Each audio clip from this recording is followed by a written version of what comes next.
This course aims to empower learners with the critical thinking skills and analytical techniques required for effective root cause analysis (RCA) across risk, audit, and operational functions.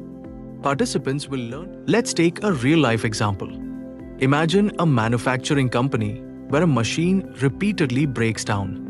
The technician says the motor overheated and replaces it. Problem solved? Not quite.